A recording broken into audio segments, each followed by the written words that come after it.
Né? Fica desse lado de cá. Boa tarde, pessoal. Eu vou apresentar a minha revisão. Eu queria começar a apresentação imaginando um cenário que eu não sei se alguém aqui já passou, mas que eu não passei, mas eu imaginei que se eu passasse, eu me senti mais ou menos assim.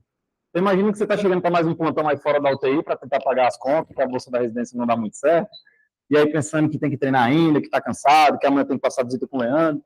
E você chegou, mas pelo menos você viu que opa, a UTI está lotada. E aí já vem uma sensação de paz, você sabe que depois que você fizer as funções, talvez dê para dormir um pouquinho, mas quando você dá uma olhada no salão, no final, lá no cantinho assim, você vê que tem uma paciente com a barriga um pouquinho mais avantajada, e aí você percebe que é uma gestante, e aí bate uma aflição.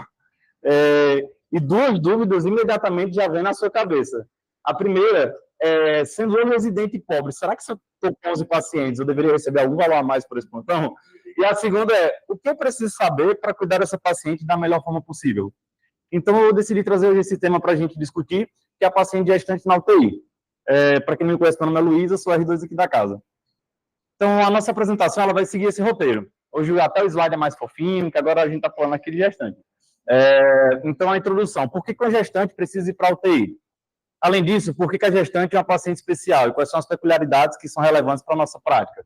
Falar um pouquinho também sobre a sepse na gestante, um panorama das infecções graves nessa população, as doenças específicas da gestação, falar um pouquinho sobre a hemorragia gestacional, e aí a gente termina com conclusão. Então, primeiro, por que a paciente gestante vai para a UTI? E aí, para puxar a sardinha um pouquinho para minhas áreas, a gente pode dividir as causas de internação da gestante em causas obstétricas e causas não obstétricas.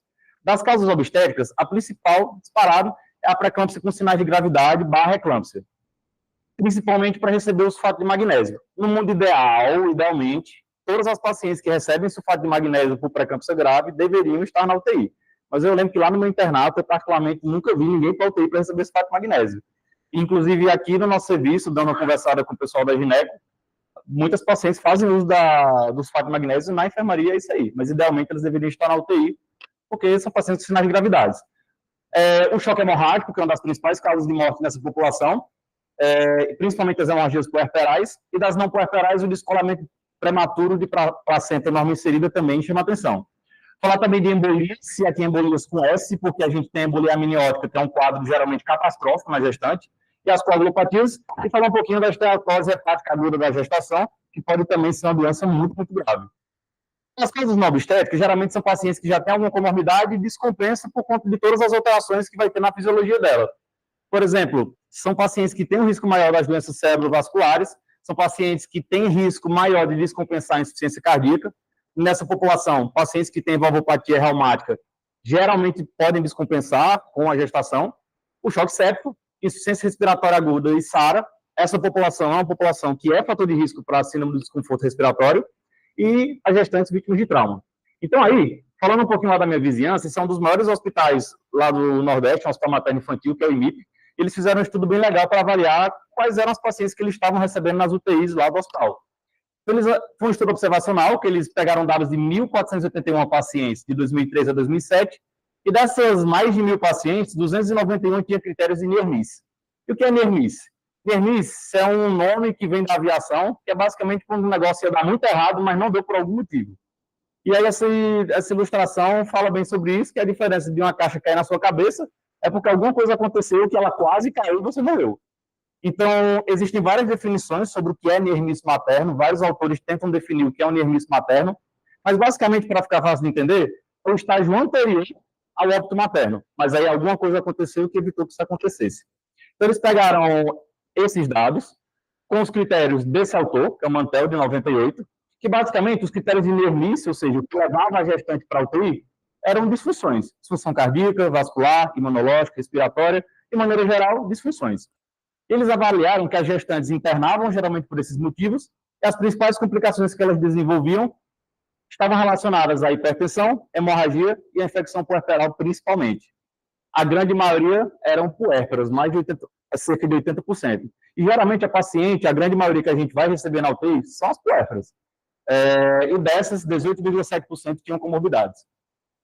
As pacientes que complicaram, as 3 principais causas eram as pacientes que tinham pré-eclâmpsia grave e evoluíam com eclâmpsia, as pacientes que chegavam com hemorragia puerperal e evoluíam com choque hemorrágico, e as pacientes que chegavam com pré-eclâmpsia grave e desenvolviam síndrome HELP, e a nossa apresentação ela vai se basear principalmente nesses 3 temas e seus derivados. Então, quais são as peculiaridades da paciente gestante? São uma coisa que a gente estuda várias vezes ao longo da nossa vida, a gente começa estudando lá na faculdade, quando vai fazer prova de residência, a gente fica decorando lá os tubérculos de Montgomery, os sinais de Clure, mas eu não queria falar das alterações da mama, mas eu queria falar das alterações da fisiologia da gestante. Para ficar mais fácil, eu achei que dividir por sistemas faria mais sentido. E aí, no sistema neurológico, lembrar que o nosso ambiente não é um ambiente muito saudável. A UTI, ela está associada a síndrome pós-UTI, ansiedade, transtorno de estresse pós-traumático, e na população gestante isso é ainda mais forte.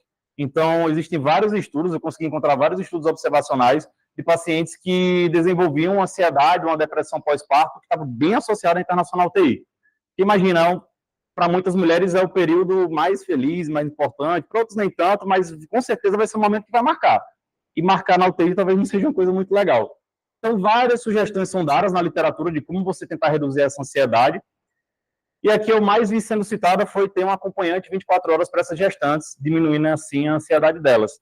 Mas já que a gente já trata todos os nossos pacientes com muito carinho, com muito amor, essa é uma paciente que a gente vai ser ainda mais carinhoso, ainda mais amoroso, porque ela está muito debilitada nessa fase. No respiratório, aí a gente entra em fisiologia, a gestante agora respira por 2. Então, ela tem um aumento do consumo de oxigênio, ela aumenta a sua VO2, e além disso, a gestante aumenta a frequência respiratória, o volume corrente e o volume minuto, por diversos motivos. O principal deles é porque o útero vai crescendo e vai comprimindo a caixa torácica e ela vai respirando mais vezes por minuto. Esse trabalho da Revista Brasileira de Anestesiologia, de 93, eu achei interessante que ele cravou números. Ele fala que o volume minuto da gestante ela pode aumentar em até 50% do basal, isso porque aumenta-se o volume corrente em 40% e a frequência cardíaca em cerca de 15%. Só que você aumenta tudo isso sem aumentar o espaço morto. Então, o que você aumentou realmente vai influenciar na ventilação alveolar. Então, essas gestantes, no longo prazo, vão acabar desenvolvendo uma alcalose respiratória, e aí uma PCO2 esperada para uma gestante que não está doente é mais baixa mesmo, de 28 a 32. Isso, como é um processo crônico, vai dar tempo do rim se ajustar e também fazer uma, entre muitas aspas, uma acidose, entre muitas aspas, fisiológica, e por isso é normal você encontrar gestantes com um BIC de 19, 20, 18, isso não significa que essa gestante está tendo uma acidose descompensada. Mas isso significa que ela descompensa mais fácil. A gestante ela tem uma redução na capacidade residual funcional. O útero cresce, vai comprimir o tórax, essa elevação do diafragma diminui o volume residual, diminui a capacidade residual funcional. E a implicação para nós é que essa gestante ela tolera muito menos a apneia e tolera muito menos a hipoventilação. E aí, falando sobre a via aérea da gestante, invariavelmente, seja qual for o motivo que você está entubando essa gestante, ela deve ser sempre encarada como uma via aérea difícil, tanto na laringoscopia quanto fisiologicamente. Por que ela é uma via aérea difícil? Primeiro, porque o posicionamento já é um pouquinho mais complicado, porque agora tem um barrigão ali que você vai ter que ver como é que você vai resolver aquilo ali. E uma sugestão é que sempre que você for fazer uma intubação na gestante, inclinar ela 15 graus no decúbito lateral esquerdo para descomprimir a cava. Eu não fazia ideia do quanto isso era importante, até eu dar uma olhada nos estudos meio parquistas aqui, que eu vou mostrar mais na frente. E também, o útero gravídico, à medida que ele vai crescendo, ele vai empurrando o estômago para cima. Então, independente do tempo que ela esteja de jejum, você vai sempre considerar ela uma paciente de estômago cheio. E a laringoscopia, ela também fica mais difícil. Esses caras, na década de 90, fizeram um trabalho muito interessante. Eles sentaram a gestante numa cadeirinha, organizaram a distância padrão de 30 centímetros e saíram tirando fotos da via aérea dela, ela sentada, sempre na mesma inclinação da cabeça, ao longo da gestação. O que eles perceberam? Que avaliando dados de 242 gestantes, essas gestantes eram reavaliadas ao longo da gestação, eles viram que, aqui na barrinha toda preta, que as pacientes que tinham 38 semanas, que é essa barrinha aqui preenchida, tinham muito mais malampate 4 do que na 12ª semana de gestação. Então, a via aérea já é difícil, ela vai piorando com o passar da gestação. E sobre sedação e analgesia, que é uma dúvida também que eu tinha. O que é que a gente pode usar, o que é que não pode usar? Eu não encontrei nada muito robusto, não encontrei RCTs, mas eu encontrei recomendações, e as duas mais organizadas e mais bonitinhas que eu encontrei foram do jornal canadense de GO e do Critical Care Clinic. E o que eles falam sobre sedação? Eles falam que o Propofol é a droga mais segura, é a droga mais utilizada, é a droga mais estudada e vai ser a primeira opção nas pacientes gestantes. Não se mostrou teratogênico nos estudos em animais, e a gente sabe que o propofol tem um efeito adverso de hipotensão, mas alguns estudos experimentais mostram que isso parece não impactar tanto na circulação fetal. Inclusive, tem estudos que mostram que isso pode causar, inclusive, um efeito vasodilatador na circulação placentária. Então, essa aqui vai ser a nossa droga de escolha na sedação da gestante, conversando com alguns intensivistas que trabalham em UTIs obstétricas, eles falam que o carro-chefe geralmente é propofol. Os benzodiazepínicos, eu vi muito estudo discordante falando sobre teratogenicidade, vi associações com fenapalatina, mas não é nada muito concreto. Eu vi coisas que falam que pode piorar, coisas que não pode piorar, então, assim, você até pode usar, mas fica muito no radar e evita. Mas o que é bem descrito na literatura é que as gestantes que utilizam benzodiazepínicos como sedação, os fetos, eles geralmente nascem com apga um pouquinho pior. E além dos efeitos dos benzodiazepínicos que a gente já conhece, né, maior associação com delírio e tudo mais. Os opioides, eles cruzam a barreira placentária, então a gente vai ter que ter os mesmos cuidados com os efeitos adversos que a gente já sabe que tem para paciente, também com feto. E quando a gente fala de ketamina e Precedex, nenhum dos dois tem evidência na literatura sobre teratogenicidade, então eles podem sim ser usados, mas o Precedex você vai evitar a todo custo, porque assim como na paciente não gestante, ele faz bradicardia na gestante, ele faz bradicardia no feto. Então essa droga aqui você vai evitar a todo custo, e assim, quando eu conversei com os colegas, eles falavam, isso aí a gente não usa, realmente faz muita bradicardia fetal. Então os carros-chefes aqui vão ser propofol, opioides e ketamina. Basicamente são as drogas mais seguras, mais usadas, mais estudadas, pelo que eu li e com as pessoas que eu conversei. A gente sabe que em GO a gente não consegue encontrar muitas evidências robustas, então vai ser tudo mais ou menos assim. E sobre prona, pode pronar? E por que essa pergunta? Porque no Prosev, um dos critérios de exclusão era a paciente estar gestante. Eu trouxe esse trabalho aqui da casa, um dos autores é o professor Luiz Marcelo, que eles relataram a experiência deles com a prona na paciente gestante. Eles viram que os benefícios, eles são os mesmos, a paciente, ela melhora a oxigenação, então a oxigenação nos tempos avaliados foi subindo, e a PaCO2, ela foi diminuindo, então ela melhora a oxigenação, ela melhora a troca gasosa, e ela pode sim ser realizada com segurança, desde que você tome alguns cuidados, principalmente com posicionamento. Principalmente tentar aliviar a tensão sobre o útero gravídico. Mas pode sim ser usada e deve se tiver indicação. Ainda falando das alterações fisiológicas do organismo materno, falando um pouquinho no cardiovascular, a gestante ela hipertrofia a bomba, o músculo cardíaco, e aumenta o volume das câmaras. Além disso, ao longo da gestação, a frequência cardíaca ela pode ir aumentando, ela geralmente vai aumentando, em torno de 10 a 15 batimentos por minuto, e você tem uma ativação do sistema renina-angiotensina-aldosterona pelos estrógenos. Então, isso vai fazer com que a gestante retenha mais sal e água, isso faz com que ela, gradativamente, ao longo da gestação, vá aumentando sua volemia. Para quê? Para se preparar para o momento do parto, que ela vai perder muito volume. Então, a gestante é uma paciente hipervolêmica. E como ela está recebendo um enxerto ali no útero dela, ela precisa perfundir esse enxerto. E, para isso, tem uma redução da resistência vascular sistêmica, que pode reduzir em cerca de 20%, que vai gerar uma queda da pressão arterial média. E a gestante, ela aumenta a volemia. E o que é que acontece com a PVC? Geralmente não muita coisa, porque ela aumenta junto também a capacitância venosa, fazendo com que ela consiga aumentar o seu volume, sem aumentar muito a sua PVC. Então, a gente tem um aumento da volemia, a gente tem um aumento da bomba e a gente tem uma redução na pós-carga. Tudo isso vai culminar num aumento do débito cardíaco. Então, a gente pode pensar que talvez a gestante seja meio parecida com uma grande séptica aí, vivendo com um menino dentro da barriga. E sobre a ação do decúbito na hemodinâmica. Isso aqui eu fiquei meio chocado, porque no internato eu sempre via, toda vez que chegava uma gestante mais grave, os chefes sempre falavam, deita ali no decúbito lateral esquerdo, e depois você faz o que tem que fazer. E eu procurei alguns estudos, achei esse estudo da década de 64, que foi bem interessante. Ele é meio estranho, mas ele é assim mesmo. O que os caras fizeram? Eles pegaram gestantes que já iam fazer uma interrupção da gestação porque o feto era inviável, ou por anencefalia, ou porque ele tinha bebês que tinham meningoceles cervicais, então já ia fazer a interrupção da gravidez de toda forma, e eles injetaram contraste imediatamente antes da realização da cesárea, imediatamente após o fechamento do peritônio, para avaliar o que acontecia com a cava. Olha que interessante, na figura da esquerda, a gente praticamente não consegue ver a veia cava. E na figura da direita, que é imediatamente após fechar o peritônio, a cava aparece e ela é preenchida. Então, os autores concluíram que a cava, no útero gravídico, no final da gestação, ela é virtualmente ocluída. E que o retorno venoso ele se dá principalmente pelo sistema ázigos e pelo sistema venoso vertebral. Então, faz muito sentido você colocar uma gestante crítica em decúbito lateral esquerdo para fazer o que você tem que fazer, porque isso aumenta bastante o retorno venoso. E aí eu fiquei, quando eu li esse livro, fiquei assim, caramba, os caras usaram assim, anencefalia e tal. Só que esse trabalho aqui, ele foi além. Ele, não, vamos usar a gestante para interromper a gestação, não, vamos usar a gestante saudável. Então, eles pegaram primíparas, menores de 26 anos, que não tinham nenhuma doença, não usavam álcool, drogas, nada, tipo gestante saudável. Por esporte, eles passaram os frangãs na subclave direita, e uma PI arterial, e deram $200 para elas participarem do estudo. E o que eles verificaram? Eles verificaram qual era a influência do decúbito no débito cardíaco, e que na posição supina, o débito cardíaco foi consideravelmente menor do que nos decúbitos laterais. E, curiosamente, o decúbito lateral direito teve um débito cardíaco discretamente maior do que o decúbito lateral esquerdo. Achei isso bem interessante. E essa imagem desse trabalho de 67, eu achei uma ilustração perfeita. Você olhando na secção transversal, que a cava ela fica virtualmente ocluída, e na visão lateral, você vê a cava aqui aberta. Então, por isso faz sentido aquela recomendação de quando for entubar uma gestante, fazer alguma coisa, coloca um coxinha aqui à direita dela para inclinar o útero por uns 15 graus, que a gente faz a maior ciência para saber se dá volume ou não aumento do débito cardíaco, mas aqui tem uma ciência boa de que se você deslocar um pouquinho o útero, você pode aumentar esse débito cardíaco.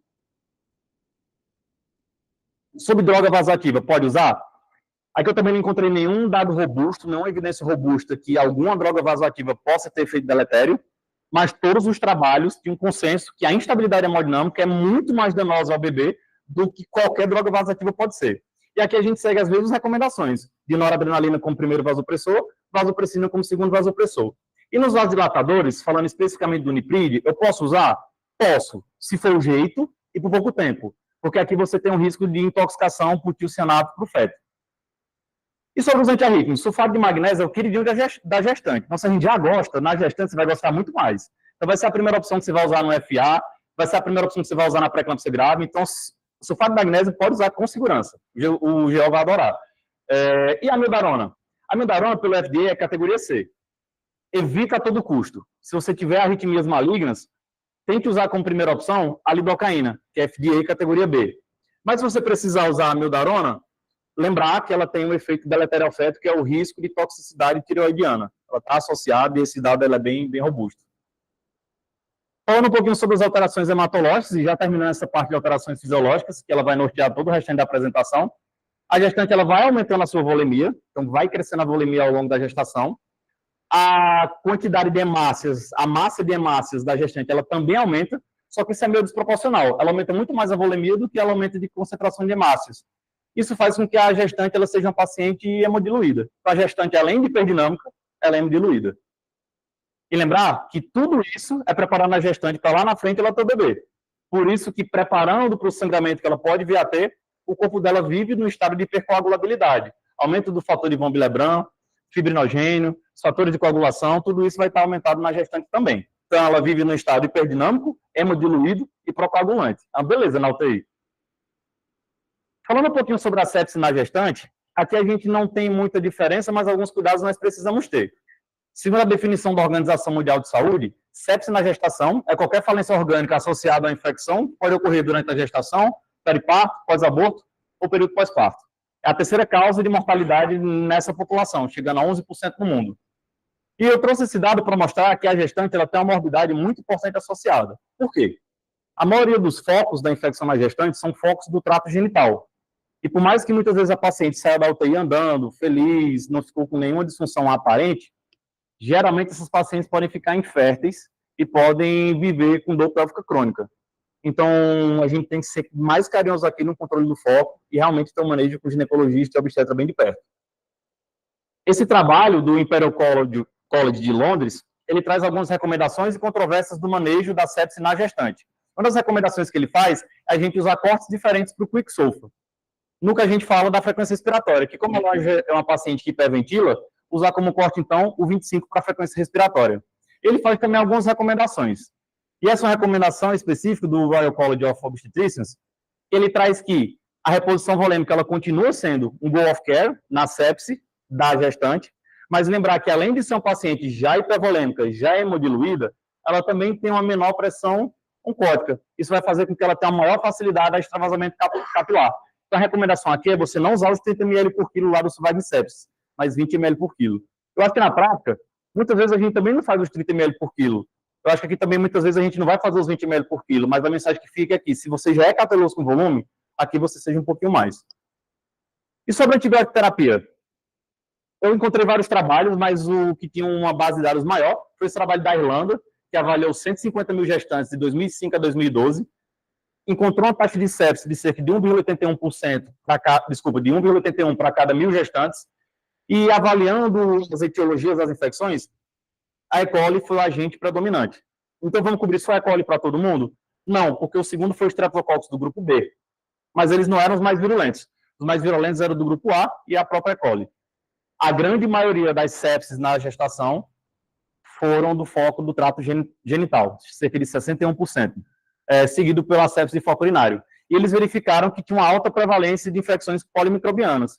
Por isso que aqui a gente vai ser um pouco mais permissivo, cobrindo gram positivo, gram negativo, e anaeróbio até a gente isolar alguma coisa. E como as infecções são principalmente do trato genital, tem um carinho maior com o controle rigoroso do foco. Esse trabalho, ele traz quais são os principais patógenos que estão associados ao choque séptico gestante. Eu quis destacar dois aqui, porque nós vivemos num país pobre, que infelizmente se depara muito frequentemente com a realidade de abortamento em clínicas clandestinas. E esses dois germes, o Bacteroides espécies e o Clostridium perfringens, são os mais associados a infecções relacionadas ao abortamento clandestino. Então, são infecções extremamente virulentas, choques sépticos extremamente graves, que a gente tem que ter atenção na nossa população, no nosso país. Sobre glicemia capilar e corticoterapia, eu não achei nada diferente, então a gente faz o que a gente faz para todo mundo. E sobre oxigenoterapia, eu encontrei meio que um consenso, e o Royal College ele coloca essa recomendação como uma recomendação forte, de se usar uma meta de saturação acima de 94%. Então aqui a gente vai dar oxigênio para manter uma saturação acima de 94%, pensando na oxigenação fetal. Indo agora para as doenças específicas da gestação, aqui a gente não poderia falar de doença específica da gestação sem falar da DEG, a doença hipertensiva específica da gravidez. E por que a DEG acontece? Eu roubei carinhosamente esse videozinho do Osmoses, que é como se fosse um departamento lá da Elsevia, que ele mostra como é que acontece a fisiopatologia. A gente tem as ondas de migração trofoblástica que fazem com que o trofoblasto invada as artérias espiraladas e elas vão dilatando ao longo da gestação, quanto mais o trofoblasto está invadindo. Isso faz com que, com essa dilatação, você consiga entregar um fluxo maior de sangue para o bebê, mas na pré-eclâmpsia, essa invasão trofoblástica ela não acontece adequadamente, fazendo com que as artérias espiraladas elas sejam menores e sejam fibróticas. Isso vai fazer com que a placenta seja pobremente perfundida. Isso pode gerar uma restrição do crescimento fetal, pode gerar morte fetal, mas essa placenta com a perfusão mais pobre vai sempre estar liberando citocinas. Essas citocinas elas vão para a circulação materna, causando disfunção endotelial, e essa lesão, essa disfunção endotelial, ela pode acabar gerando vasoconstricção. E essa vasoconstricção, essa disfunção na microcirculação, ela vai se estender para todo o corpo, principalmente nos rins, fazendo com que a gestante retenha mais sal e água, gerando mais hipertensão e reiniciando esse ciclo ad eterno até a placenta sair. Então, o que vai resolver a pré-eclâmpsia? A placenta sair. O que a gente vai fazer é um tratamento de suporte. O divisor de água vai ser 20 semanas. Por que 20 semanas? Porque é na 20ª semana que ocorre a segunda onda de migração trofoblástica. Se você tiver hipertensão antes disso, é hipertensão crônica. Depois disso, vai ser a DEG, que se divide em pré-eclâmpsia sobreposta, se já tiver hipertensão, pré-eclâmpsia ou eclâmpsia. E aí, para não ficar aula do médico curso aqui, a classificação mais atual da pré-eclâmpsia é dividir a pré-eclâmpsia entre pré-eclâmpsia sem sinais de gravidade e pré-eclâmpsia com sinais de gravidade. Isso aqui eu tenho orgulho de não saber mais classificar, então a gente vai focar nas nossas pacientes que são a pré-eclâmpsia com sinais de gravidade. E o que é que caracteriza uma pré-eclâmpsia com sinais de gravidade? A crise hipertensiva, independentemente dela ser sintomática ou não, ela caracteriza a paciente como uma PE com sinais de gravidade. Uma sistólica maior ou igual a 160, ou uma diastólica maior ou igual a 110. Se você vai levar para a UTI ou não, é uma coisa que você vai discutir com o ginecologista obstetra, mas você já caracteriza como uma PE grave. Agora, a emergência hipertensiva, que é quando você tem a crise e tem sintomas, essa paciente idealmente tem que ir para a UTI, e ela já indica conduta imediata. E o que é caracterizado como iminência de eclâmpsia? São sintomas neurológicos e sintomas abdominais. A cefaleia, fotofobia, escotomas, redução da acuidade visual, testar reflexo. Então, isso sempre tem que estar na sua amnese e na admissão. Além disso, tem que chamar muito a atenção as pacientes que têm doença epigástica e doença hipocondriite severas, porque pacientes com pré-eclâmpsia grave têm associação com ruptura hepática e hematoma hepático. Então, são pacientes que nessas dores que estão me incomodando, seja um pouquinho mais permissivo para solicitar um ultrassom e ver se não tem nada errado ali. E a síndrome HELP, que é uma abreviação de hemólise, elevação de enzimas hepáticas e plaquetopenia. Além disso, É tido como pré-eclâmpsia com sinais de gravidade toda gestante que tem uma injúria renal aguda, com a creatinina sérica maior do que 1,2. Geralmente, a creatinina da gestante ela é um pouquinho menor. Então, a creatina maior que 1,2 tem que chamar a atenção. E mais uma vez, se você vai levar para UTI ou não, aí é com você e com o obstetra. A gestante chegou na UTI, chegou com a gente, quais são os pontos que eu vou solicitar? O que é importante para mim? Que a gente sempre fica naquela dúvida aqui, será que o obstetra quer alguma coisa que eu vou esquecer aqui de pedir? Então, tentar organizar mais ou menos aí acho que agora ficou meio médico, como o ABCDF. O A, de lembrar de solicitar albumina, para você lembrar de calcular a proteinúria das 24 horas, ou dosar uma proteína creatinina, ou um sumário de urina, com um número maior ou igual que 2 cruzes no dipstick. O B, de bilirrubina total e frações, para você ver se tem alguma disfunção hepática ou se tem algum sinal de hemólise. O C, de creatinina e coagulograma. O D, de DHL dedímero. O E, eu vou pedir minhas sinceras desculpas, de hemograma, com um esfregaço periférico. E o F, de fígado, feto e fibrinogênio. E como é que eu vou tratar a crise hipertensiva? Crise hipertensiva você trata com vasodilatador endovenoso. E a droga mais segura, a droga de escolha na paciente gestante, é a hidralazina. E qual vai ser o alvo? Você vai tentar reduzir cerca de 15% a 25% da PA da paciente nas primeiras horas, buscando uma meta de PM aí de 105 a 115, mas uma recomendação que esse grupo de estudos brasileiro traz é que vá lá, pegue a caderneta da gestante, abra e veja mais ou menos qual é o nível de pressão que ela geralmente fica, e você pode tomar isso como meta nas 24, nas próximas horas. A hidralazina, a recomendação é de você fazer uma dose inicial de 5 mg EV, e você pode repetir a cada 20 minutos se necessário, chegando ao máximo de 30 mg. Uma segunda droga que você pode usar é o nifedipino comprimido. Aí você vai usar 10 mg VO, podendo repetir de 20 em 20 minutos até completar 30 mg. A hidralazina, eu não sabia, você pode usar também em bomba de infusão. E essa é a recomendação que eles fazem de diluição. Eu particularmente não gostei muito, porque eu achei muito volume aqui, mas tudo bem. E o nitroprusiato de sódio, como eu falei, você pode usar, mas use com cautela e use por pouco tempo pelo risco de intoxicação pelo tiocianato. E o sulfato de magnésio? Aqui é a menina dos olhos da obstetrícia. E é uma droga boa e é uma droga antiga. Esse trabalho é um trabalho francês de 1997, que ele conta mais ou menos como é a historinha do sulfato de magnésio. Se tiver curiosidade, dá uma olhada. E tem relato do sulfato de magnésio ser usado desde 1906 com injeção intratecal, para prevenir convulsões.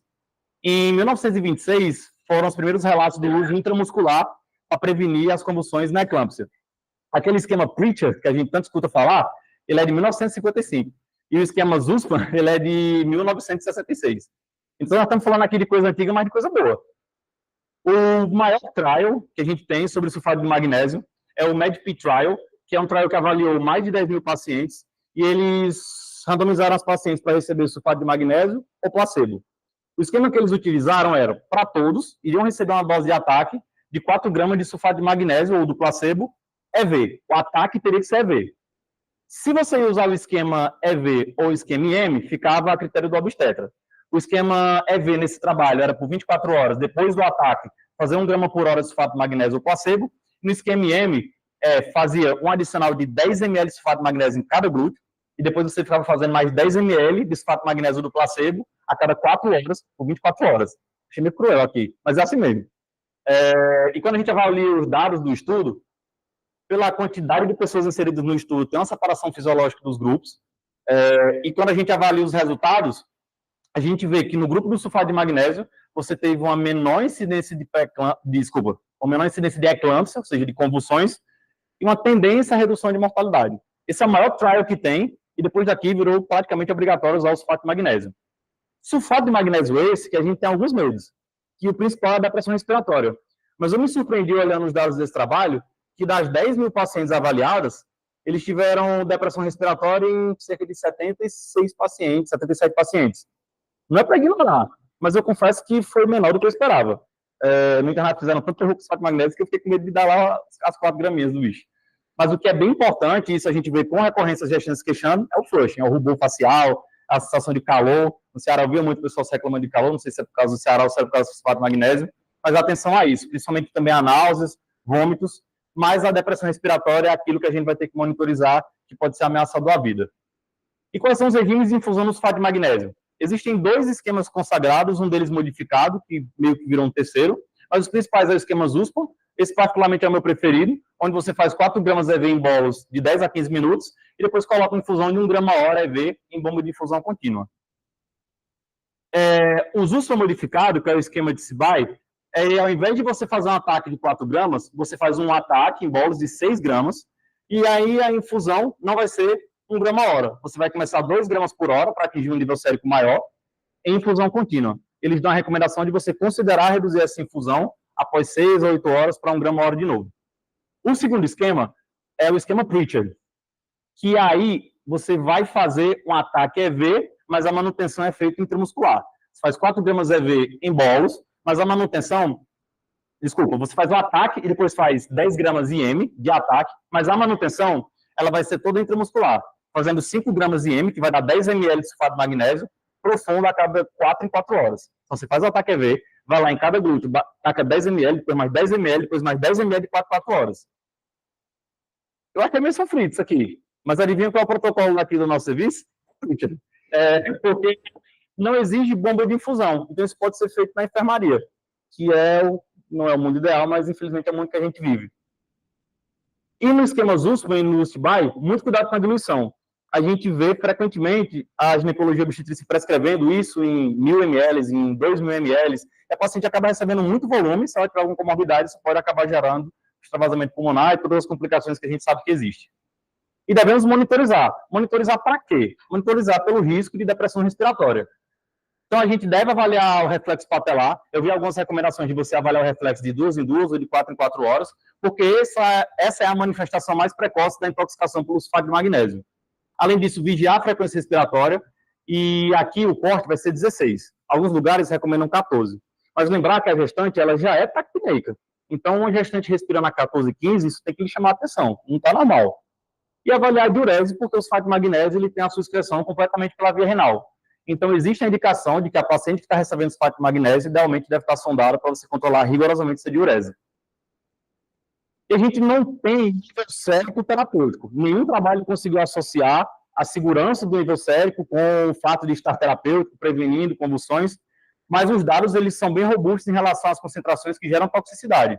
Por exemplo, um valor maior do que 7 mEq por litro, ela dá perda do reflexo patelar, e para dar depressão respiratória, são valores acima de 10. E eu ficava muito na dúvida do que fazer se a gestante tem disfunção renal. Eu achei essa recomendação aqui da ACOG, que se a disfunção renal estiver presente, você deve monitorizar, e essa é a única recomendação para monitorizar o nível sérico do sulfato de magnésio na infusão, a cada 4 em 4 horas. Tá, mas aí o que você faz com isso? Se por acaso vier uma concentração maior do que 9,6 miligramas por decilitro, ou maior do que 8 mEq, para a infusão, espera 2 horas, dosa de novo.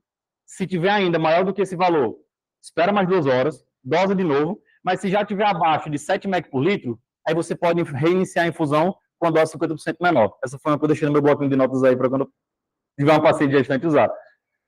E se você tiver qualquer sinal de intoxicação, administre imediatamente 1 grama de gluconato de cálcio EV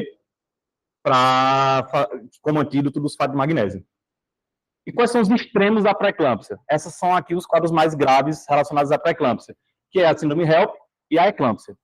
A síndrome HELP, eu achei interessante nesse trabalho do ISS-HP, que ele fala que a síndrome HELP, diferente do que eu achava, está dentro da pré-eclâmpsia como uma das manifestações mais graves. Então, está tudo no meio da pré-eclâmpsia, está tudo lá explicado pela dificuldade de invasão trofoblástica. E a síndrome HELP nada mais é do que uma microangiopatia trombótica na gestante. Então, ela faz diagnóstico diferencial com chuva atípica, PTT, eu lembro no caso do internato que todo mundo achava que era uma síndrome HELP, mas era uma PTT, e é caracterizada, como a sigla resume, em hemólise, que você pode ver isso com esquizócitos na periferia, uma bilirrubina sérica maior ou igual a 1,2, uma aptoglobina consumida, ou um DHL 2 vezes o limite superior ao normal, elevação das enzimas hepáticas, quando o valor estiver 2 vezes o limite superior da normalidade, a plaquetopenia menor do que 100 mil células por microlitro. Em relação ao manejo da síndrome HELP, o slide ficou um pouquinho desconfigurado, mas, mais uma vez, é um tratamento de suporte. O tratamento da síndrome HELP não a gente vai fazer. É o obstetra tirando o útero. O útero não, desculpa, tirando o bebê. O útero pode deixar lá. Mas você deve fazer uma avaliação rigorosa da vitalidade fetal e muita atenção com dor em quadrante superior direito e dor epigástrica. Você deve ser mais permissível para realizar ultrassom, inclusive, se precisar, realize uma tomografia. Existem hoje vários métodos que você pode proteger o bebê da radiação, porque a síndrome HELP está bem associada à ruptura espontânea hepática e a hematoma de cápsula hepática. E aí você vai prover o suporte transfusional que a paciente precisar. Corrigindo a anemia, se necessária, a plaquetopenia, se tiver sangramento severo, a coagulopatia e a CIVD. Mas, mais uma vez, o que vai resolver é você tirar o menino. Senão a síndrome HELP ela vai continuar acontecendo. E achei interessante que existem outras disfunções hepáticas que podem confundir um pouquinho com síndrome HELP, e tem duas principais que eu queria trazer para mostrar para vocês, que é a esteatose hepática aguda da gravidez e a colestase intrahepática da gravidez. São doenças meio que parecidas, mas são completamente diferentes na sua apresentação. A esteatose hepática aguda da gravidez é uma doença catastrófica. Geralmente, ela tem uma mortalidade alta e, se diagnosticada por esses critérios, que são os critérios de Swansea, ela deve ser tratada em ambiente de UTI, porque ela pode evoluir para uma hepatopatia fulminante, inclusive ser causa de transplante. Ela geralmente acomete no terceiro trimestre da gestação, tem uma sintomatologia inespecífica e ela é caracterizada por uma infiltração gordurosa nos hepatócitos. Isso aqui é causa de insuficiência hepática. É diferente da colestase intrahepática da gravidez, que é a segunda maior causa de icterícia na gestante, ela só perde para as hepatites. Ela é mais frequente no comecinho para segundo trimestre da gestação, e ela é uma doença benigna. A paciente vai estar ictérica, pode estar com bilirrubina aumentada, mas isso pode ser explicado por uma relação com o hiperestrogenismo. E basicamente é um paciente que vai se apresentar ictérica e a queixa principal vai ser prurido. Essa aqui geralmente não é a nossa paciente. Ela vai ter icterícia, mas isso não vai evoluir de forma grave. Então imagina assim, que isso aqui é o meu cachorrinho, assim, que ele late, ele pode até morder, mas não vai fazer nada, ele vai só incomodar. Essa aqui é o demônio, assim, é uma doença que realmente é muito grave e pode culminar com uma insuficiência hepática fulminante. E a eclâmpsia? Se tiver convulsões tônico-clônicas generalizadas, está caracterizado como eclâmpsia. Eu tenho muita dúvida do manejo. O que eu faço? Eu faço benzodiazepínico, eu faço sulfato? Se já tiver feito sulfato, eu repito? O que eu vou fazer aqui? Então, esse trabalho é uma recomendação do professor Osbai, que coloca esse fluxograma que eu achei super intuitivo, eu tirei o print, coloquei no meu bloquinho de notas para usar na vida também. Então, o que ele recomenda? Se você receber uma gestante apresentando convulsão tônico-clônica generalizada, a primeira coisa que você vai fazer é suporte. Você vai garantir a proteção das vias aéreas, decúbito lateral esquerdo, que aí a gente agora tem uma noção bem maior da importância do decúbito lateral esquerdo para a circulação da gestante e fetal. Oxigênio, vai aspirar se necessário, obter um acesso endovenoso e evitar a lesão materna. A gestante, ela está com o bebê lá, ela está tendo a convulsão tônico-clônica, isso pode machucar ela e pode machucar o bebê também. E para prevenir a recorrência da convulsão, aí você vai fazer o sulfato de magnésio, já de cara. Por quê? A convulsão da eclâmpsia, pelo que eu li, ela geralmente é autolimitada. Você faz o sulfato de magnésio para prevenir a recorrência. O sulfato de magnésio, geralmente, ele não cessa a crise, mas ele é bom para prevenir a recorrência. E aqui você vai ser mais agressivo. Vai usar os 6 gramas, que o esquema de Cibai utiliza, em fundinho de 15 a 20 minutos, e aí você continua a manutenção de 2 gramas por hora, EV contínuo, com aquela recomendação de depois de 6 a 8 horas, considerar reduzir para 1 grama EV. Controla a hipertensão, obtém exames e monitorização fetal. Geralmente, o algoritmo ele vai acabar aqui. A paciente ela tem a primeira crise, você dá o sulfato de magnésio e, na maioria das vezes, ela não recorre. Ela vai ficar estável e aí você tem que preparar para o parto. Aqui, não tem negócio de esperar 24 horas para maturação pulmonar, aqui a gente vai priorizar a vida da mãe. Então, aqui tem que resolver a gestação. E, geralmente, isso não tem muita discussão. Mas, se a gestante recorre da convulsão, você deve fazer um novo bolus de 2 gramas EV, e aqui você pode ser um pouquinho mais rápido até, de 3 a 5 minutos, e aí que você vai cessar a crise dela utilizando um benzodiazepínico, que a recomendação aqui foi do lorazepam. Então, você faz sulfato, você repete sulfato, aí é que você vai fazer o benzodiazepínico. Se chegou até aqui, aí você já vai considerar a intubação. Ela já vai estar na segunda crise, é um cenário catastrófico, e você tem que estabilizar, porque a gestante não vai para o centro cirúrgico convulsionando. Você vai estabilizar ela primeiro, para depois ela resolver o parto. Você que está se estendendo, eu sei que eu estou falando mais rápido do que eu falo normalmente, calma, respira, pensa em coisa boa, já está acabando, pensando em uma coisa que pode trazer um certo conforto a essa hora, tem opções veganas também, então vamos falar da última parte da aula, que são as hemorragias gestacionais, com foco nas hemorragias puerperais, que esse geralmente é o carro-chefe da hemorragia da gestante na UTI. São pacientes que geralmente tiveram alguma intercorrência no parto, foram para o centro cirúrgico ou não, tentou resolver da melhor forma e ela vai para a UTI para você estabilizar depois. As principais causas que a gente tem que ter em mente é o acretismo placentário, a atonia uterina, que é o carro-chefe total aqui, é a paciente que não conseguiu fazer a hemostasia adequadamente, retenção de produtos placentários e a coagulopatia na gestante, dentre as outras causas que a gente teve que estudar para passar nas provas de residência. Tudo que eu vou falar para vocês está baseado nessa recomendação da FIGO de 2022, que são recomendações para manejo da hemorragia pós-parto nessa população. E aí, muito cuidado na avaliação. Lembra que a gestante ela aumenta a sua volemia, isso pode chegar até 1.500, como a gente falou. Então, é esperado que a gestante perca entre 500 e até 1.000 ml sem ter nenhuma repercussão hemodinâmica disso. Geralmente, quando tem-se alguma repercussão hemodinâmica, é quando ela perdeu mais do que 1.000. Desculpa, ficou um erro aqui. E nesse caso, interpretar a hemoglobina pode ser confuso. Por quê? Olha a confusão, ela já é uma paciente hemodiluída. Aí ela sangrou. Aí tu deu volume. Então, acontece muito de a paciente chegar na UTI, ter uma hemoglobina, você fez volume, e essa hemoglobina cai brutalmente, porque você hemodiluiu. E aí o pessoal começa a querer fazer endoscopia, investigar a causa de sangramento, ver se ainda não está sangrando, e muitas vezes é hemodiluição. Então, cuidado, tenta quantificar o sangramento, tenha muito cuidado ao tomar decisões baseadas só na hemoglobina. E para a gestante não sangrar, o organismo ele tem um balanço entre a contração uterina e a coagulação. O que acontece? Influir de fluidos pode ser muito perigoso. A gestante ela precisa mais do que nunca ter um sistema de coagulação bem afiado. Esse trabalho é muito legal, foi uma coorte, onde eles avaliaram 1.038 pacientes. O que eles fizeram? Eles dividiram as gestantes entre a quantidade de sangramento e dividiram entre a quantidade de volume que elas tomaram. E para não ficar muito extenso, eu trouxe esse gráfico aqui, que é o principal. Eles viram que as pacientes que recebiam mais fluido, ficou um pouquinho pequeno para quem está longe, mas aqui é de 0 a 2 litros de fluido no manejo, aqui é de 2 a 3 litros e meio de fluido, e aqui é acima de 3 litros e meio de fluido.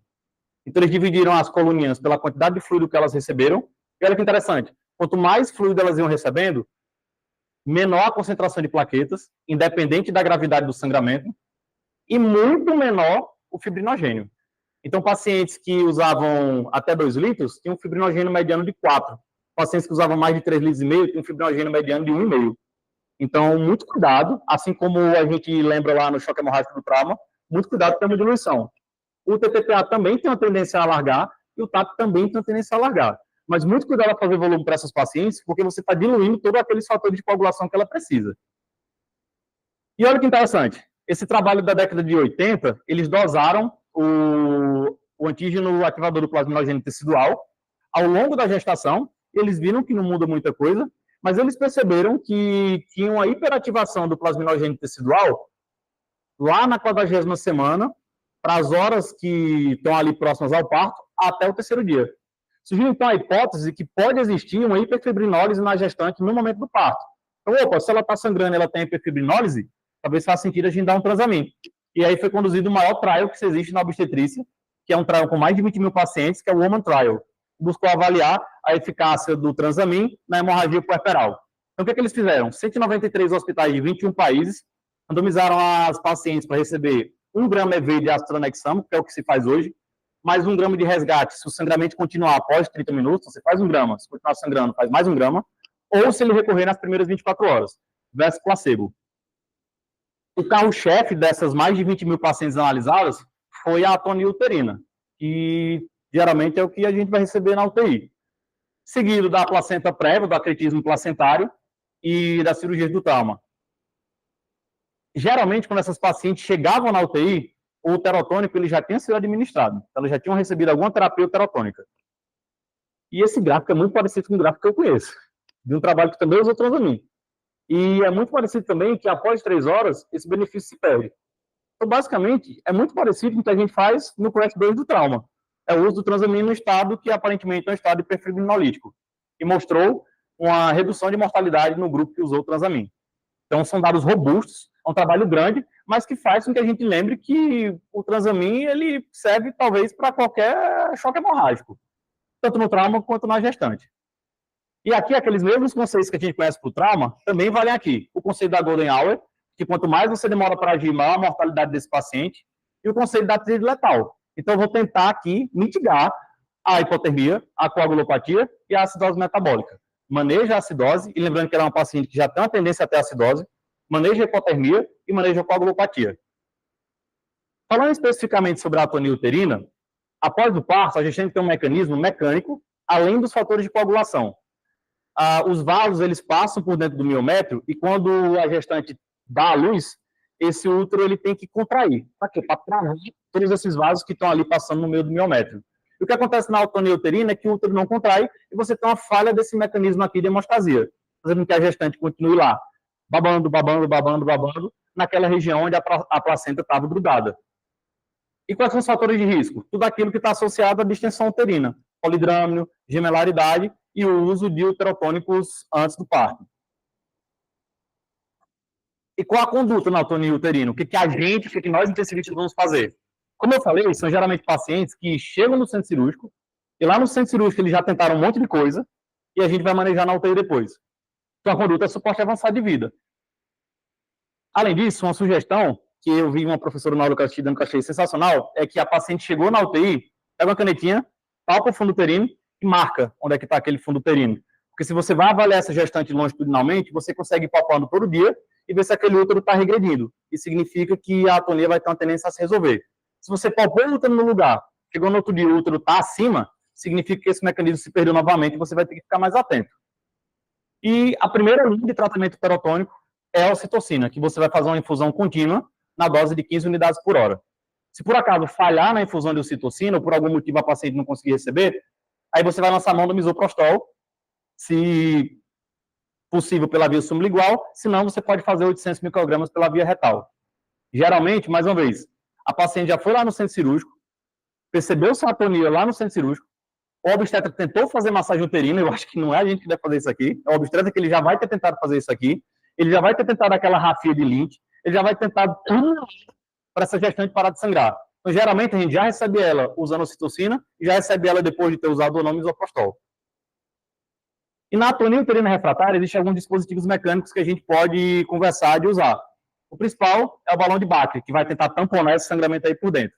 Hoje, existe um sistema chamado JADA, que ele tenta fazer uma aspiração a vácuo do útero para tentar simular a contração uterina com vácuo. Eu, particularmente, nunca vi nenhum desses dois pessoalmente na minha vida. Mas eu achei muito legal. Tem um trabalho indiano, que eles pegaram uma sonda vesical de demora, colocaram um preservativo na ponta, encheram esse preservativo de água, e eles randomizaram isso, não me pergunte como, os pacientes a usar o balão de Bacre ou esse dispositivo aqui. E, curiosamente, é um dispositivo de baixo custo que mostrou que é tão eficaz quanto o balão de Bacre. Se você está aí na medicina de guerra brasileira, acho que talvez com os coleguinhas indianos, você pode também lançar a mão desse dispositivo aí na hora do desespero. Então, a gente viu que é tudo muito parecido com o trauma. E assim como o trauma, a gente volta ao que a gente faz para todo paciente com choque hemorrágico, que é focar nesses 3 pilares principais: cálcio pegar temperatura, cálcio pegar temperatura, cálcio pegar temperatura exaustivamente. E não esquecer do fibrinogênio. Uma vez eu vi essa explicação, eu achei muito massa, que eu não entendi muito bem para que o fibrinogênio usava. E esse autor aqui, que alguém deve conhecer, ele fala que se você considera que a plaqueta é o tijolo e o fibrinogênio é o cimento, você pode até ter plaqueta normal, você pode até ter um monte de tijolo, mas se não tiver cimento, a sua parede vai cair. Então você tem que ter fibrinogênio para a coagulação funcionar.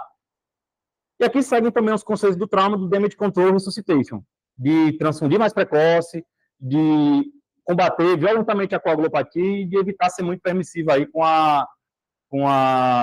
o uso de cristalóides. E é interessante que aqui a criança já nasceu. Então, aqui você tem que focar bem em corrigir os fatores de coagulação. Então, você também pode lançar mão do protocolo de transfusão maciça. Assim como lá no trauma, a gente caracteriza com uma necessidade de um número maior ou igual de 4 concentrados em massas. Eu vi outras fontes também falando sobre se a gestante estiver chocada, você já pode ativar o protocolo de transfusão maciça. Esse autor dá uma sugestão. Basicamente, é só para dizer que o protocolo de transfusão maciça, ele vale nesse caso também. E cada lugar, ele tem o seu protocolo institucional que a gente deve avaliar. Segue também o conceito de hipotensão permissiva. E aqui, o que eu falei atrás, que eu me enrolei, é que a gestante, o menino já nasceu, geralmente. Então, aqui você pode ser um pouquinho mais permissivo com a hipotensão, você não tem mais a criança lá para você se preocupar. Sobre o fibrinogênio, a meta é manter um fibrinogênio entre 150 e 200 miligramas por decilitro. Alguns lugares recomendam você fazer a reposição abaixo de 200, a maioria eu vi abaixo de 150, buscando essa meta aqui. E se você for repor fibrinogênio, não vá fazer isso com plasminha, não. Você faz isso usando hemocompletan ou usando crio precipitado. É isso. Então, a conclusão, respondendo à pergunta inicial da apresentação, é que mesmo que você tiver 10 pacientes e uma delas seja um gestante, você não vai receber nada mais por isso e o intensivista continua sendo pobre. Muito obrigado.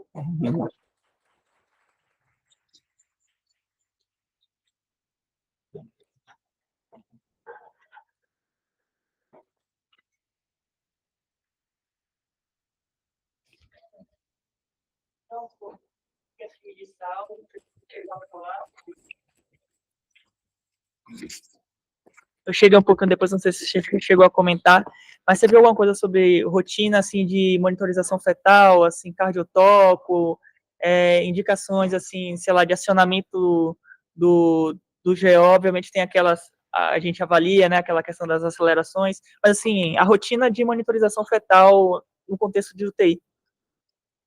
Eu vi algumas aplicações. Esse tema é um tema que dá para a gente passar o dia falando, você tem que fazer da forma mais concisa possível.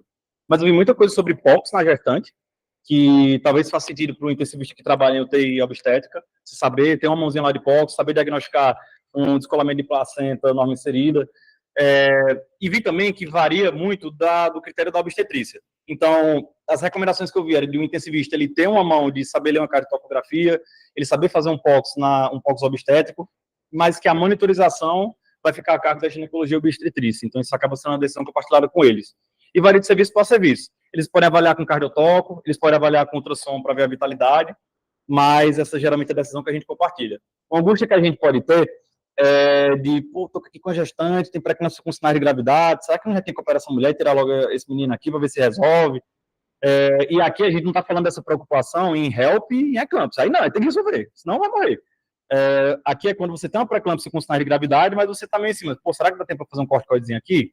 Eu vi que tem uma calculadora chamada Full Pyers, que você coloca os dados objetivos da gestante, ele vai lhe dar lá um percentual de probabilidade de essa gestante evoluir mal nas próximas horas. E aí talvez seja uma coisa que você pode avaliar para discutir com um obstetra, dizer, ó, calculei aqui o Full Pyers dela e deu um Full Pyers de 35%. E aí, bora resolver? Como é que faz? Ou então, para tranquilizar a sua colação, você está com medo se tem que resolver ou não, você vai lá e dá um Full Pyers de 5%, você fica mais tranquilo e diz, opa, talvez eu consiga dar um tempinho para maturar aqui esse pulmão. Na analogia de tem uma comparação assim de cartão contínuo, gasto de dentes, tem diferença, ou... Eu não consegui ver nada sobre o cardiotocografia contínua, porque a cardiotoco ela usa a contração uterina que nem sempre está presente assim, nas pacientes, então não consegui ver nada sobre cardiotoco contínua. O que eu via mais era protocolos de fazer ultrassom 1 ou 2 ou 3 vezes ao dia, mas isso acaba sendo a decisão individualizada. Conversando com a ginecologista obstetra, que depois disse que ia assistir essa aula aqui, eu perguntei como era na MEAC, que é uma das maiores maternidades lá do Ceará, elas falam que depende da gestante. Tem gestantes que eles fazem 3, 4 ultrassons no dia, tem gestantes que eles fazem uma vez por dia. Depende da gestante, depende do qual é o objetivo dela estar lá na UTI, o que é que ela está fazendo ali. Então, a monitorização do feto, ela passa muito pela mão da ginecologia obstetrícia. Eu procurei se algum dispositivo especial para ver lá, como se fosse um monitor cardíaco para o menino, mas não achei.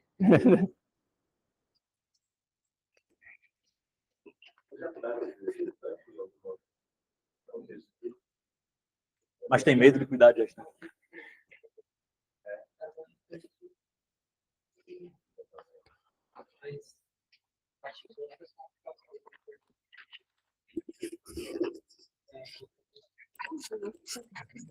Bom, as complicações tem. Alguém mais?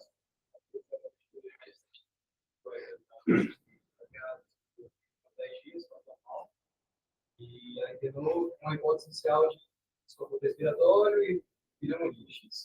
Aí chegando lá, a gente viu que essa população não batia nada, assim, era uma discussão ventricular grave, e tinha também uma infecção pulmonar nova, e aí foi legal que a gente teve essa discussão, né, de diagnóstico diferencial, tanto I quanto de PO.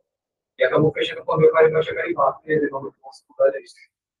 E ela, na verdade, não é nem gestante, ela é uma poeta. Então, às vezes, ela chega com a aplicação no AP lá, a gente se percebe, mas o cara é fundamental para conduzir o caso. Essa aqui, o que eu mais vi, assim, quando eu li, era o que mudou um pouquinho a percepção, é que a puerpera, ela é uma ex-gestante, ela acabou de ser gestante. Então, as complicações, elas são muito parecidas. Eu também não tenho essa noção, tirou o menino já era, acabou-se. Mas ela tem, às vezes, complicações, inclusive a eclâmpsia, ela pode acontecer 24 a 48 horas após o parto também. Então, a gestante, ela fica sulfatando, geralmente por 24 horas após o parto. Antes de ensaiar a apresentação, eu tinha colocado sobre cardiopatia na gestação, só que aí, às 2 horas de mais, tem que ter muita atenção na valvopatia reumática, elas descompensam muito por causa do aumento da volemia. E a miocardiopatia peri-infarto, mas que eu vi que é um negócio meio raro. Mas que também essa paciente, a paciente que ciclo VHP, muitas vezes a recomendação é não engravidar, anemia falciforme, a recomendação é não engravidar, que realmente complica todos começaram as doenças de base. Na época da pandemia, a gente teve umas 2 ou 3 pacientes que eram gestantes e o pessoal do GEO era bem presente, assim. Então, eles sempre viam a vitalidade do feto. Se qualquer decisão de outro procedimento que fosse ter, assim, eles estavam juntos e até a opção por intubar, eles já optavam por resolver o parto. Então, assim, a gente teve 2 partos na UTI mesmo, porque nem daria para transportar para centro obstétrico e o parto aconteceu na UTI, cesárea. Na pandemia também.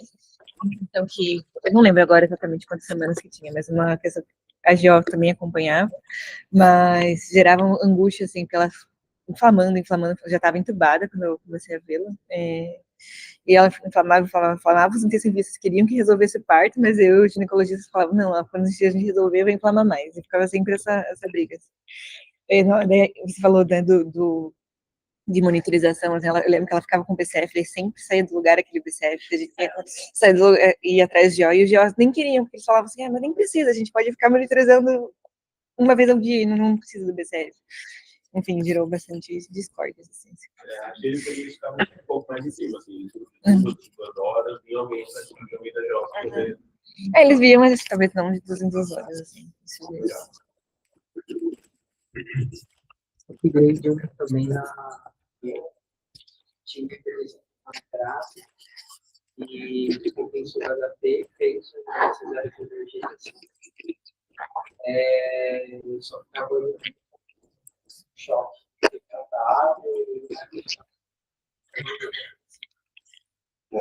Tem a recomendação de não engravidar, né? Mas acaba que não tem muito controle também sobre isso. Luiz, O falou que tem uma gestante lá na enfermaria dela, com anemia falciforme, que tem a recomendação de não engravidar e a 4ª gestação. Uma que estava com a gente na pandemia foi a anemia falciforme também. Se eu pudesse mandar aqui no ambulatório da obstetrícia, é basicamente E também de pré-natal.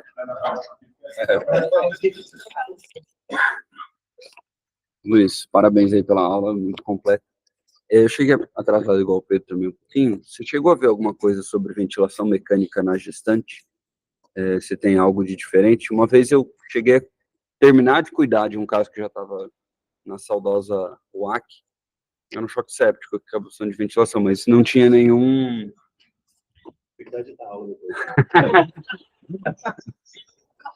Não tinha nada muito especial, assim, queria saber se chegou a ver alguma coisa disso. Eu pesquisei, era um tema da aula, eu li algumas coisas, e aí quando eu comecei a escrever os slides, é igual, não faz sentido eu apresentar isso aqui, porque é igual. O que os trabalhos sempre falavam era ter cuidado com o PIP, e principalmente porque no começo da aula eu falei da fisiologia, a gestante, ela geralmente é uma paciente que faz uma hipocapnia, né, ela hiperventila, então o PCO2 esperado para ela é um 28 a 32, essa geralmente vai ser a meta, você deixar alguma coisa próximo disso. E ter cuidado também que o BIC dela geralmente não é um BIC de 22, 24, é um BIC de 18 a 22 também. Eu falei a PCO2 18 a 22, né? Vai 32, 35, 30, 30 a 35. Então você ter cuidado com respeitar a fisiologia dela. Mas as recomendações eram a mesma: ventilação protetora, cuidado com PIP, cuidado com sedação mínima, que é o que a gente já faz para todo mundo, assim. Mas eu pesquisei e eu não encontrei nada específico. Gestante não pode ter uma PIP maior que 7, não encontrei. Cara, achei bem legal que você começou a aula usando até um estudo brasileiro para poder falar do que você ia focar mais, tal, pela prevalência, isso é bem interessante. Da parte de alteração fisiológica da gravidez, para o pessoal que vai prestar prova de título, isso é uma coisa que sempre cai também, é bem importante saber, e, enfim, é relevante também para a gente cuidar dos pacientes, lógico. Parabéns aí pela aula.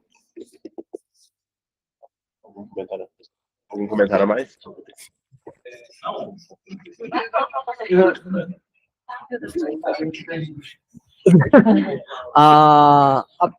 O manejo o escalonamento de medidas na ARDS, na gestante, com a prona, ficaria em que cenário, assim? As indicações do projeto, o que motiva a dúvida é que as gestantes foram excluídas do trabalho. Então, seriam mais ou menos os mesmos critérios. Lá tem a 1950, foi o que eles usaram no trabalho daqui. Era ela a relação menor que 150, tudo aquilo que a gente já faz. Então não muda a recomendação, que muda os cuidados que você vai ter.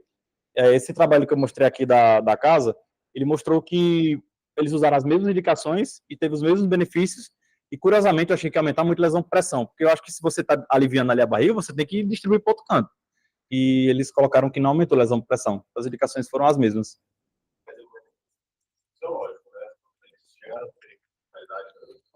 Eu não lembro se eles falam em mortalidade. Eu vou precisar ver de novo. Mas eu lembro que a tabela que me chamou mais a atenção foi essa tabela da saturação em relação ao PF. Isso. É um grupo que realmente não foi estudado, valorizado. Eu acho que esse é o problema de você pesquisar qualquer coisa sobre gestante para apresentar. Porque todo trago que você avalia de algum tema relevante, assim, para nossa prática, tem lá, critério de exclusão, gestante. Aí já me quebra.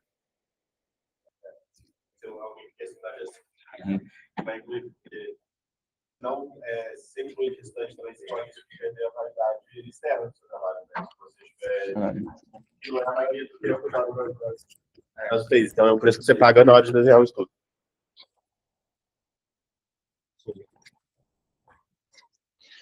Deixa eu só ver aqui, eu notei. Cara, esse negócio do Near Miss que você trouxe, que é um negócio que vem da ideia de evento adverso, segurança do paciente e tal, bem legal isso também.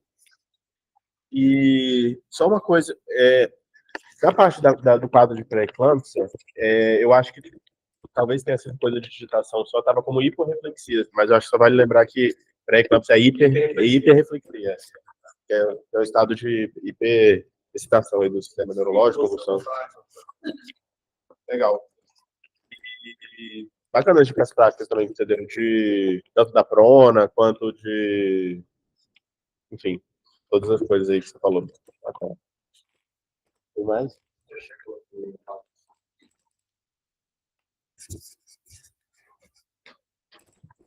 RCP na gestante?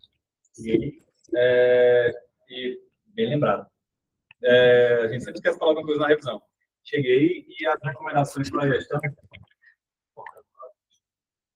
Cheguei, a recomendação nas gestantes é, primeiro, decúbito lateral esquerdo, e aí você não vai deixar a gestante de lado para reanimar. Você vai colocar um coxinho lá à direita, para você tentar pelo menos deslocar esse útero 15 graus para a esquerda, para tentar melhorar o retorno venoso. Mais ou menos como eu mostrei ali nos trabalhos lá que usavam a cava. Trabalhos que botaram contraste lá na cirurgia para ver a cava. E também, a recomendação da CLS para gestante é você usar como primeira droga antiarrítmica a lidocaína. Então, a primeira opção, no ritmo chocável, não vai ser a amiodarona, vai ser lidocaína. E você vai tentar lidocaína, e se refratário, você pode pensar em usar uma amiodarona. E na paciente com PCR, e aí você tem que fazer a cesárea e SAP. Tem um documento eles têm umas costas, e às vezes eles até colocam a gestante meio de lado, com a barriga caindo para a esquerda, mas o tórax orientado para cima para massagear, e tem um corte de 4 a 6 minutos, se eu não me engano, de que se não voltar é para fazer cesárea perimorte. E é legal que eles adicionam a sugestão de um pessoal a mais. E geralmente vai ser interno e o pessoal ficar subindo na barriga. Passado, desde a estação de gestante. Aquelas estações de agora não está cobrando, mas que era isso, falava de resolver a gestação com uma mediana mesmo. Abre mais rápido, né? Teoricamente seria parte da habilidade. Treinamento no Ceará, as coisas que eles ensinavam era fazer cesárea dentro da ambulância. E eu resolvo tudo. Mediano, né? Mediano. Tira do jeito que dá. Tira do jeito que dá e Brasil.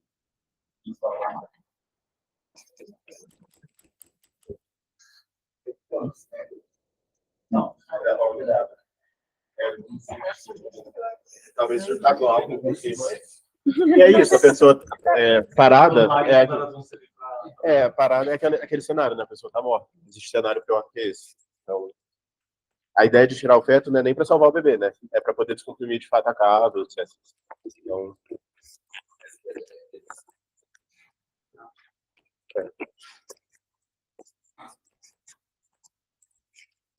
E aí? Muitas angústias. Espero que não tenha uma grávida pra gente cuidar.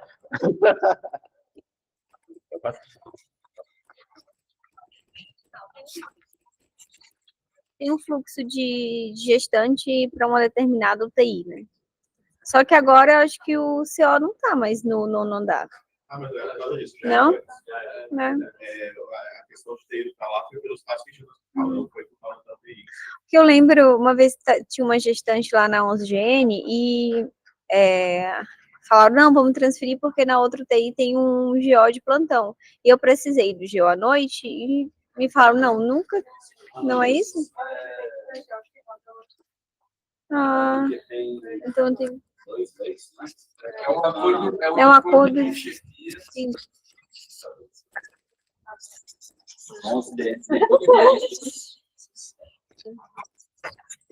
No 11D, 11E, na verdade, né? Tem 2 leitos que são meio que reservados para obstetrícia, para essas cardiopatas, enfim, gestante com choque séptico, qualquer coisa assim. E por isso, acho que é R2, né? R2 da GO roda lá no estágio, talvez dê plantão lá como estágio, não sei. Mas, coincidentemente, eles estavam no 11DS, depois que a gente saiu de lá como centro obstétrico. Mas já voltou, acho que pro 10º, né? Agora não tem mais como, né? E aí lá que é o covil deles. E outra coisa que não, é só que, tipo, tem várias condutas que se for olhar, tipo, febrasgo ou figo, tem algumas coisas relacionadas, principalmente à obstetrícia, que aqui no HC, especificamente, se for cuidar, vai ser diferente, porque segue o protocolo do professor Zulgaib, assim, então tem coisas que são bem específicas, assim, é tipo, por exemplo, o esquema de Pritchard, umas coisas assim que são meio de nicho, e algumas condutas específicas relacionadas a, tipo, sei lá, um grupo que tem muita experiência em cuidar de cardiopatas ou tá, essas doenças malucas de HC, as pacientes quando internam têm coisas específicas daqui que às vezes a gente vai, sei lá, cuidar ou ver elas aqui no HC e daí vai estudar por alguma fonte, vai ter uma referência, uma conduta e você vai ver, acho que uma avaliação vai ser divergente, mas isso é uma coisa assim da casa mesmo por conta da escola de obstetrícia mesmo daqui. Eu até curiosidade de perguntar como é que fazia as coisas aqui. Eu conheci um antigo diarista da UTI que recebe bastante aqui e perguntei qual era o esquema que eles usavam, como é que eles faziam para monitorizar. É o Richard. Aí eu, mas por quê? Porque tem bomba de fusão, a obstetrícia aqui é assim, tem que fazer assim. Mesmo, eu lembro que tinha uma época que eu estava lá, tinha uma gestante que estava lá, acho que antes era poeta, já mas estava configurando o esquema, e era isso, uma referência da GO lá, eu acho pessoalmente E assim, uma provocação é que o esquema é muito desconfortável, né? 10 ml no glúteo, 1 em cada primeiro para começar, e para brincar depois de 4 horas mais 10. E aí eu vi um trabalho que eles usavam, ao invés de você fazer IM, você fazer bolos EV. Faria os 4 gramas de ataque e cada 4 horas ficaria fazendo, se não me engano, era 2 gramas EV. Eles viram que o nível sérico foi praticamente igual e eles viram que o efeito de neuroproteção na randomização foi praticamente igual também. Isso seria como uma terceira sugestão. Eu acho que deve doer um pouquinho também. O que eu aprendi na graduação aqui, que o esquema preferido era o de deixar o ser intramuscular, justamente por esse argumento de não ter picos de níveis séricos tão altos e que talvez intramuscular, se ele tivesse uma absorção mais lenta, evitaria intoxicação. Mas aí isso aí é meio cair por terra, né? Tem um protocolo assim, no lugar mesmo para. Se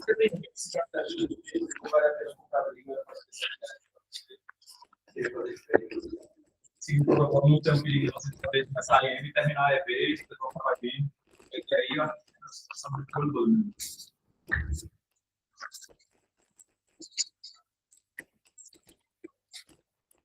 É isso? Valeu, Luiz.